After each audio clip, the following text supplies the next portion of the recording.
Hi. Welcome back to my channel. Today is Saturday and on Monday I had my 5th infusion, and each of my infusions have been just shy of 4 weeks apart because I don't want the infusion to wear off and then me have a relapse in inflammation and pain. On Monday I got the medium-sized dose around 4 p.m. I started to get burning nerve pain all over my body, and that lasted until midnight. And I know that that sounds really scary, but you have to keep in mind that I can only tolerate— oh, Piper's knocking at the door. Oh, and jump. Ah, say hi. Hi. Now she's like, no, I don't want that. I don't want any of that. Hi, yang, yang. And while burning nerve pain all over my body for 8 hours sounds really bad, unless you have mast cell activation syndrome, and I would argue unless you have it moderate to severely, you don't understand that me reacting that way to an infusion of something is actually not that bad. I react with burning nerve pain all over my body with veggie capsules, with any food that I react to, which is every single food you can think of except rice, potatoes, and around 8 vegetables. If you don't have mast cell activation syndrome and you're not a super sensitive patient, I find it hard to believe that you'll have much of a reaction at all. Obviously, this is something you're going to want to ask your doctor about. And then for MCAS patients, I can't think of one other drug that gives me this much pain relief for this long and this much less inflammation than exosomes. It's pretty remarkable. All this to say that the burning nerve pain is worth it.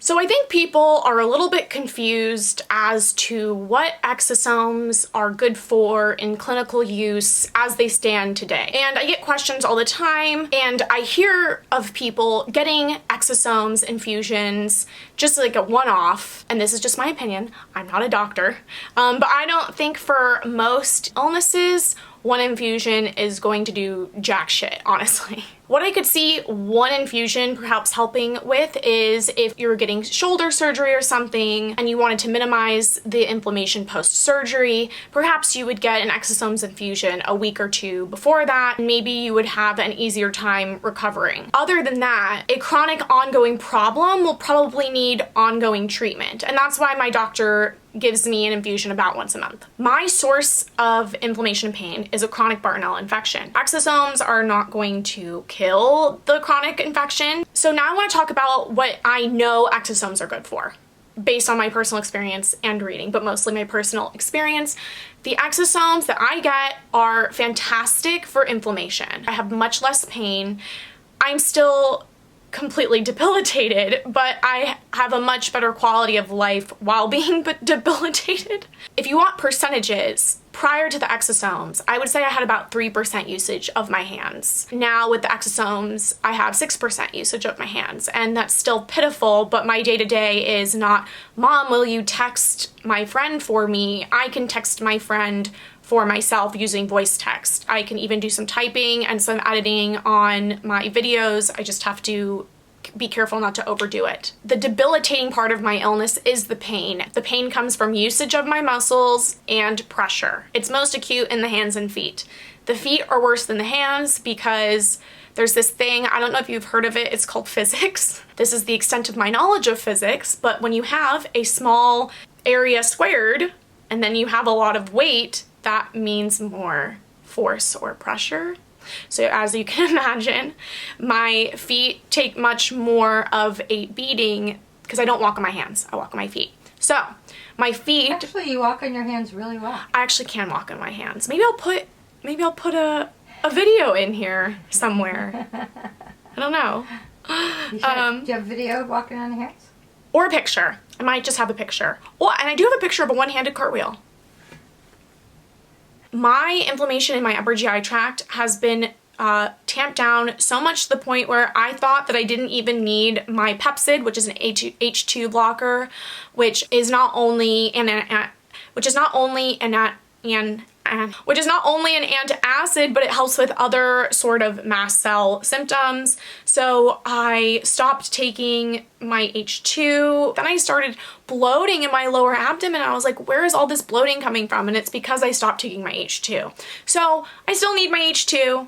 I just don't need it for that acid stomach type feeling. My temperature dysregulation is less severe. It was never severe. I would say it was mild to moderate. Another effect I've noticed is my periods are several days shorter. Don't need that. I wouldn't pay this much money for that, but I'll take it. So now let's get to the immunomodulation part. According to my doctor, it takes at least 3 to 4 months, but perhaps up to 12 months of consistent around monthly infusions to start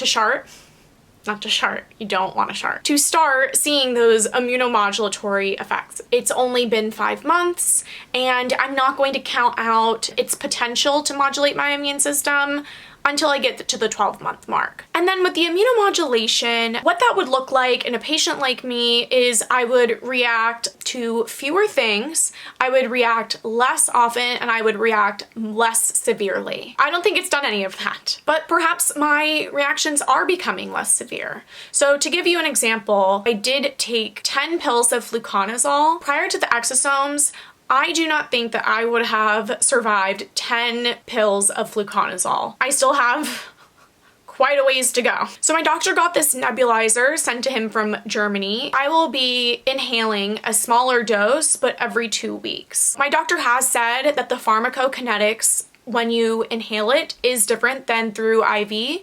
When you get an IV, and this is proven in rat models, or maybe they're mice, but like, come on. Marine model. Is that a rat? I think that's mice. Mice or related rodents. Okay. So in a marine model, is that how I pronounce it? Murine. Murine! Oh, I'm glad I looked that up, y'all. Murine. Wait, is that how she said it? No. Murine. Murine? Why isn't it murine? It's basically urine with an M in front of it. Try a third one. I'm gonna try murine. Okay, murine. Are you gonna believe the man? Okay, so in murine models, you can tell that when exosomes are given in IV, they mostly go to the liver and spleen, and they also disproportionately go to areas of inflammation. And of course, since it's systemic, smaller proportions do go to other parts of the body, like the brain. He says that for my particular symptomology, the inhalation route will be a better method of delivery. I'm feeling like that will be a positive change. My advice for anyone who is interested in doing exosomes therapy is to ask your practitioner exactly what they think the exosomes will do, in exactly how many months, and exactly how many infusions, and how often, so that you get a better idea of what to expect. And I think doctors in general are really bad at managing expectations. I understand they have a little limited amount of time and many other constraints put on them both by forces larger than them or by their own but yeah, you need to help them manage your expectations. Then the final thing, which I haven't addressed, which obviously is very, very important, is the cost. Exosomes, as they are now, are going to be cost prohibitive for most people. Are exosomes worth it for you? I don't know. I don't know what your finances are. I don't know how much pain you're in. I don't know how much money you've spent thus far. I don't know what other options are available to you. If I don't see any immunomodulatory effects at 12 months, I will still continue to do the exosomes for the pain relief, but I could see why someone would stop doing them. Ow. I have a Facebook group for patients only called Exosomes Experiences, so please join that if you are so inclined. If you want to make sure that you don't miss out on my future exosomes updates, hit that subscribe button so you'll get a notification when I post. Say goodbye, Piper. Bye! Thanks for watching! Good job.